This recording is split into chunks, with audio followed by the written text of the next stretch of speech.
Imagine a world where we once thought survival belonged to the fittest, the strongest, the fastest, the most adaptable. But today, I want to talk about a different kind of evolution, one that isn't written in our DNA, but in our desire. In this world, survival belongs to the hottest. And by hottest, I don't mean the most beautiful or the most envied. I mean the most alive, the ones who burn with curiosity, who refuse to live a tepid life. You see, hot is not a temperature. It's a pulse. It's what happens when you walk into a room and the air shifts. Not because of your looks, but because of your energy. It's that electric tension between comfort and risk, between knowing and wanting. The hottest people, the ones who truly survive in this age, are those who know how to keep that spark alive, even when routine tries to smother it. We live in a time that celebrates optimization. Everything is measured, tracked, improved. But passion does not thrive under the microscope. You cannot quantify heat, you can only feel it. And the tragedy is that in our pursuit of being the best, we have forgotten how to be turned on. By ideas, by connection, by possibility. To survive today is not to endure, it's to stay awake. To keep your own inner fire from cooling into complacency. It means embracing contradiction. The longing for safety and the hunger for excitement, the desire to belong and the need to break free.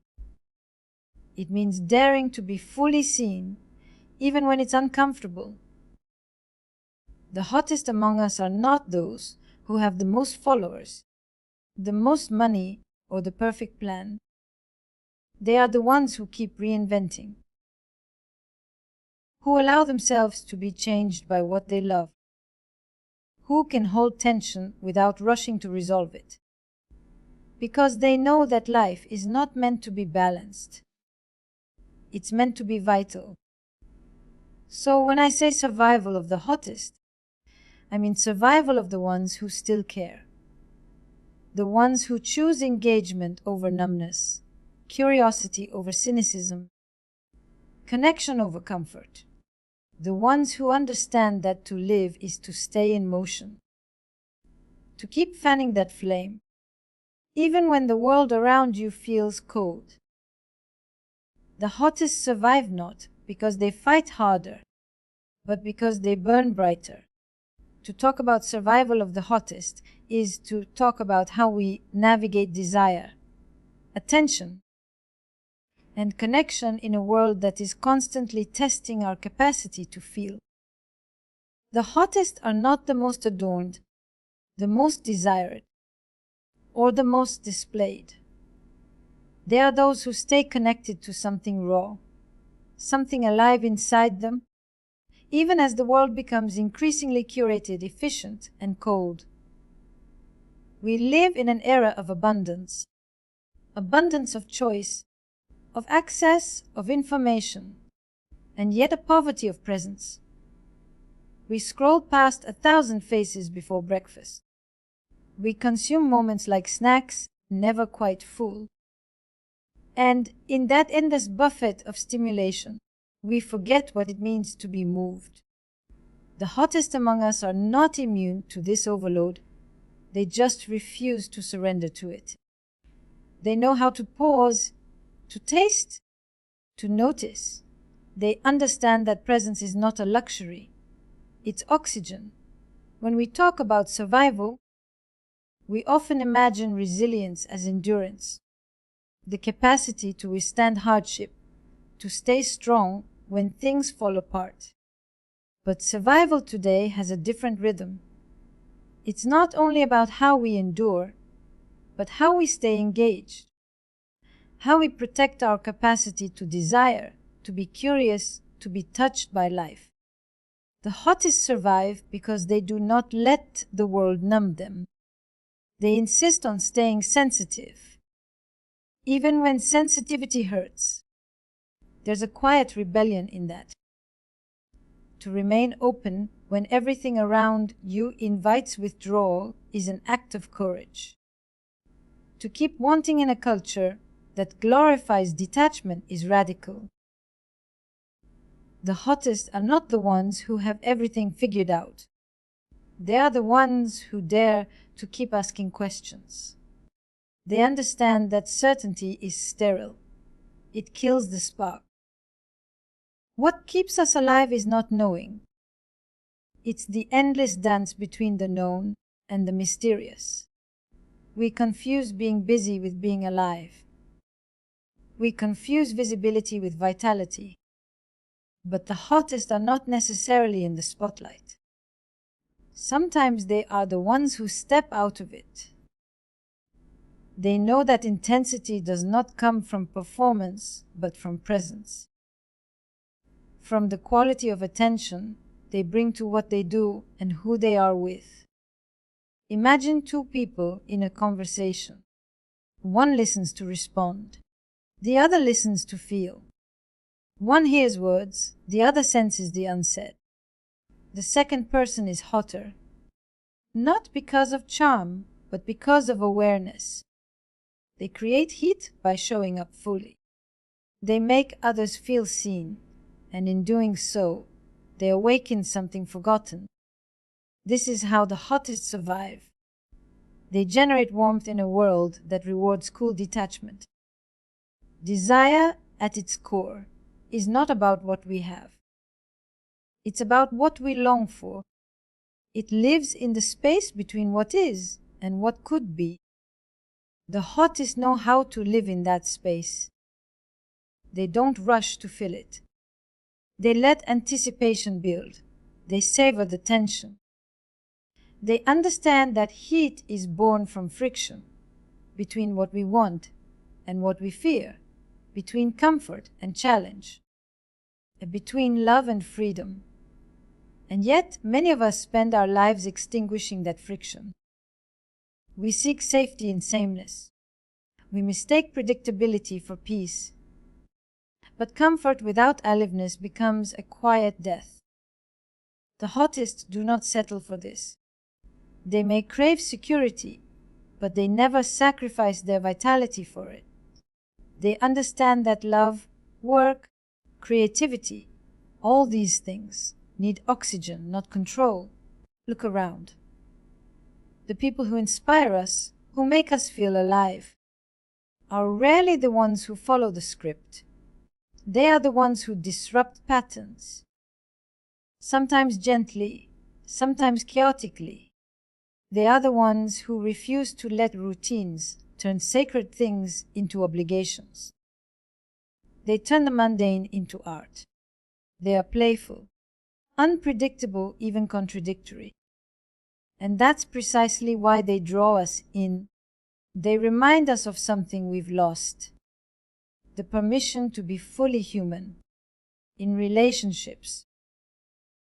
Survival of the hottest is about keeping the connection alive without smothering it. It's about tending to the space between two people, not just the bond itself. When you first meet someone, everything is alive: curiosity, uncertainty, discovery. But as time goes on, we start to trade mystery for management. We build structures, we create roles, we optimize compatibility. And somewhere along the way, we forget that love is not a contract. It's a living organism. It needs play, not just predictability. It needs risk to stay alive.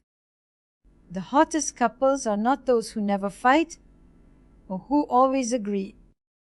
They are the ones who can hold difference without collapsing. They can argue and still reach for each other afterward. They can say, "I don't understand you, but I still want to know you." They stay curious. They know that passion is not the absence of conflict. It's the willingness to stay engaged through it. This principle extends beyond love. In creativity, too, the hottest survive because they resist the urge to become efficient. Creativity is inherently inefficient. It thrives on waste, on wondering, on not knowing what the outcome will be. The hottest creators don't ask, "Will this work?" They ask, "What happens if I try?" They play, they fail, they experiment. They burn through ideas because they know that to stay hot, you must keep feeding the flame. We are told to cool down, to calm down, to be reasonable. But aliveness is rarely reasonable. It's impulsive, inconsistent, and sometimes inconvenient. The hottest people embrace that messiness. They know that feeling deeply is not a flaw. It's a form of intelligence. They are fluent in nuance, in contradiction. They can hold joy and sorrow in the same breath. They can laugh through heartbreak. They understand that being alive is not about choosing one feeling over another, but about allowing all of them to coexist. When you meet someone like that, someone who radiates that kind of heat, you feel it immediately. It's not about attraction in the conventional sense, it's about presence. They don't hide behind irony or business. They make you feel like time has slowed down. Their attention warms you. It invites you to drop your armor. You find yourself wanting to match their energy, not to impress them, but because you can feel the truth of it. In a culture obsessed with control, the hottest know how to surrender. They surrender not in defeat, but in trust. Trust in their instincts, in their curiosity, in their capacity to adapt. They know that control kills spontaneity, that perfectionism is just fear dressed up as discipline. They would rather risk being wrong than feel nothing at all. This doesn't mean they live recklessly. It means they live responsively. They listen, not just to others but to themselves. They know when to move and when to wait, when to speak and when silence carries more meaning. Their intelligence is embodied, not just intellectual. Their wisdom lives in the senses, in the rhythm of breath, in the pause before a touch. The hottest survive because they understand intimacy, not as closeness, but as truth. Intimacy is not about knowing everything about someone. It's about being willing to be surprised by them. It's about letting the other remain a mystery, even after years. It's about choosing curiosity over certainty. The hottest don't seek to possess, they seek to connect. They don't say, "You are mine." They say, "I want to meet you again every day." This is the energy that keeps people alive. In love, in work, in life. It's the same heat that fuels discovery, art, movement. When that heat disappears, we don't die. But something essential inside us goes dormant. We become efficient but empty, productive but passionless. The hottest resist that numbness. They tend to their flame. They protect it fiercely. Sometimes this means stepping away from routines, from relationships, from roles that have become too tight. Not because they are selfish, but because they understand that without their own aliveness, they have nothing real to offer. Their heat nourishes others, but it must be tended first from within. We often glorify self-sacrifice, but the hottest know that depletion is not generosity. You cannot warm anyone if your own fire has gone out. They practice boundaries not as walls, but as rituals of self-preservation. They choose connection from a place of fullness, not obligation. To be the hottest is to know how to return to yourself, to your senses, to your curiosity. It's to walk through life awake. It's to be surprised again by what you thought you already knew. It's to let yourself be affected by beauty, by music, by touch, by words, by the way sunlight falls on a wall. The hottest people collect moments, not possessions. They don't just observe life, they taste it. And that kind of survival is not about dominance. It's about participation. The hottest don't rise above life. They immerse themselves in it. They allow themselves to be changed by what they encounter. They don't fear intensity, they cultivate it. They know that without heat, nothing transforms. In a world of automation, where so much is designed to minimize effort, the hottest still value the slow burn, the art of doing something not because it's efficient, but because it's meaningful. They cook meals that take hours. They write letters by hand. They linger in conversation long after the point has been made, because they know that heat is built through time, attention, and touch. And yes, sometimes this heat attracts chaos. To live with intensity means to risk heartbreak, disappointment, even exhaustion. But to avoid those risks is to live half asleep. The hottest know that heartbreak is not the opposite of joy. It's its twin. Both come from the same place, the willingness to care deeply. They would rather live fully and lose than protect themselves and feel nothing. They understand that the cost of aliveness is vulnerability. To burn brightly means you might get burned. But they accept that risk because the alternative, to go cold, is far worse. This survival is not about being strong in the conventional sense. It's about being soft in a hard world. It's about remaining touchable. The hottest people radiate not because they shine alone, but because they make others feel their own heat. They awaken something dormant in others. They remind us that we, too, can glow.